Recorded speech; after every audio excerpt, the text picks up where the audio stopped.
And welcome to X-ray Review. In this video we're going to go through multiple radiographic examples of osseous metastasis originating from breast cancer. Enjoy. So breast cancer is extremely common in women. 1 in 8 women will be diagnosed with breast cancer in her lifetime, and an estimated 43,550 women will die from breast cancer in the U.S. alone in 2023. For women in the U.S., breast cancer deaths are higher than those from any other cancer besides lung cancer.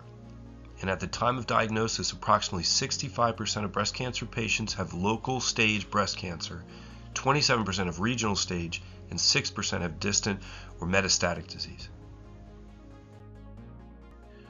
When breast cancer metastasizes, the most common sites are going to be the bone, the lungs, and then the contralateral lymph nodes. But you see the bone, over 58% of metastasis from breast cancer will reach the bone. The most common sites to see breast cancer metastasis in the bone are going to be the vertebrae, the pelvis, proximal femur, proximal humerus, and then the skull. It's very rare to see metastasis below or distal to the elbow or distal to the knee. The most common radiographic feature of breast cancer metastasis will be lytic bone destruction rather than blastic. Lytic bone metastasis typically present as lucent bone lesions with thinned or absent trabeculae and ill-defined cortical margins, and then a characteristic lack of a periosteal reaction. Plain film radiographs are not very sensitive for the detection of osteolytic bone metastasis. You have to have up to 50% trabecular bone that's destroyed in a medullary lesion in order for it to be visible on a radiograph. So remember, X-rays are not the best method of excluding breast cancer metastasis. So bone scintigraphy is going to be the gold standard for imaging when it comes to detecting small changes in the bone from metastasis. Full spine radiographs are not considered sensitive. Smaller lesions can easily be missed, especially in patients with osteoporosis. The gold standard is going to be bone scintigraphy.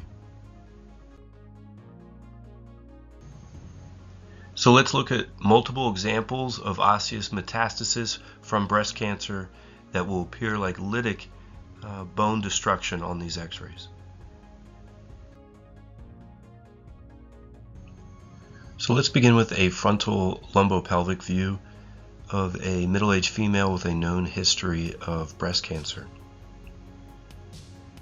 If you take a look at the pelvis,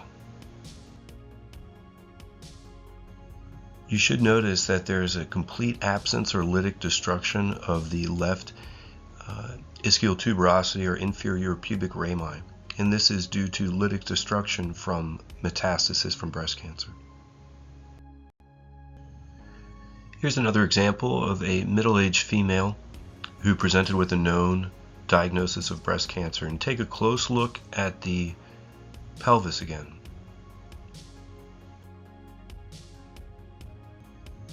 If you look closely at the symmetry and the density of the pelvis and look at the cortical margins, you'll notice in the acetabular region on the left compared to the acetabular region on the right, there's definitely a stark difference.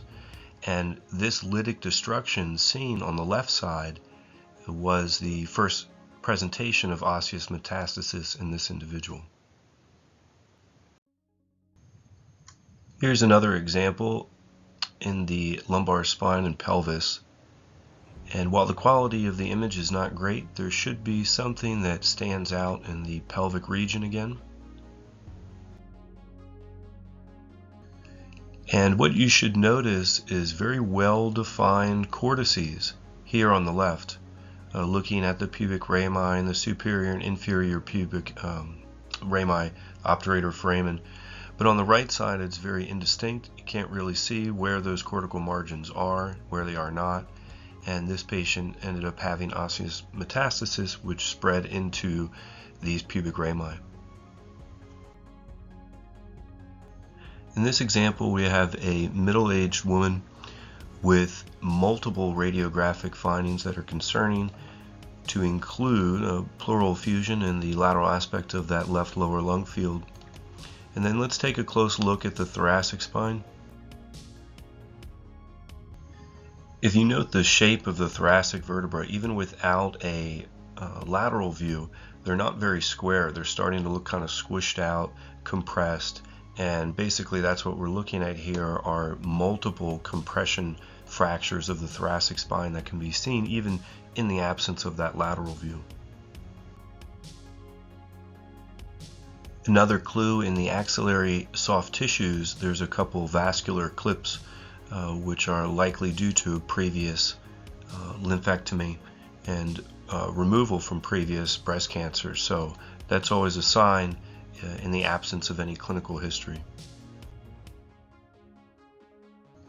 Also seen in this individual is a very poor bone density. You could see there's lytic destruction, tiny little holes seen throughout the humeral head, the scapula, and possibly within the ribs and spine as well. And here's a better example of the multiple lytic destructive lesions seen throughout the pelvis and femoral heads. And it may look a little subtle and possibly confused with overlying bowel gas, but in this patient, many of these small little dark holes that we can see within the pelvis is not representative of bowel gas, but lytic destruction from metastasis. And again, if it's tough to see on the x-ray, I agree, and that's why bone scintigraphy is going to be the gold standard. It will show up very easily on nuke med scans and bone scintigraphy and other advanced imaging studies. And here's a less commonly seen example of mixed metastasis from breast cancer, where you see multiple areas of increased and decreased density. And as we zoom in, you should see these areas of decreased density and then also areas of increased density, like here on the humeral head. And again, this is representative of mixed metastasis. And here's that same individual's lumbar spine and pelvis, and you'll note many of the same bone density changes being small areas of increased density and decreased density. And here's an example of an older female with a previous history of breast cancer that presented with a trivial trauma and now has this significant radiographic finding. And what we see here is a compression fracture, a loss of anterior central vertebral body height at this cervical segment.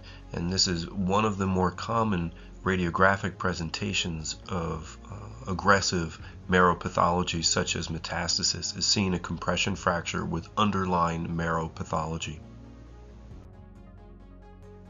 This example is a little bit trickier. It's a very subtle finding in the lumbar spine, and without advanced imaging this would be very tricky. But let's zoom in at the L2 level. And once we zoom in, if you look at the pedicles, there's actually a visible pedicle here on the left, patient's left, and then an absent pedicle here on the right. And then as you look at the posterior elements of that segment as well, there's a distinct lucency indicative of that lytic destruction of that specific pedicle. And there's no contralateral hypertrophy, so this is not congenital. This is due to breast cancer metastasis and clearly seen on advanced imaging. And here's another quick reminder that, especially in the absence of any clinical history, if you ever see this finding in the axillary region, you know the patient most likely had previous breast cancer. So I always keep an eye out for this finding. And as we zoom in, you can see these vascular clips, which are very consistent with a previous lymphadenectomy.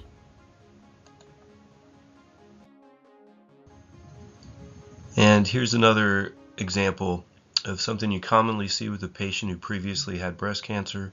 And one of the reasons we want to pay extra close attention to these is because if you know a patient previously had breast cancer, ruling out osseous metastasis is going to be very important.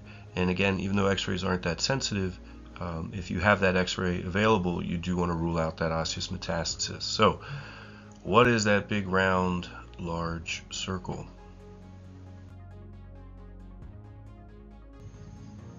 And what we're looking at here is a unilateral calcified breast implant with adjacent lymphadenectomy clips. So again, this states that the patient most likely had previous breast cancer with that unilateral mastectomy and breast augmentation. So keep an eye out for these things, and then obviously then scanning the region for osseous metastasis is going to be very important. And thank you very much for making it this far. Hopefully you enjoyed. If you did, don't forget to like and subscribe. If you have any questions, please feel free to comment or email. And thanks so much.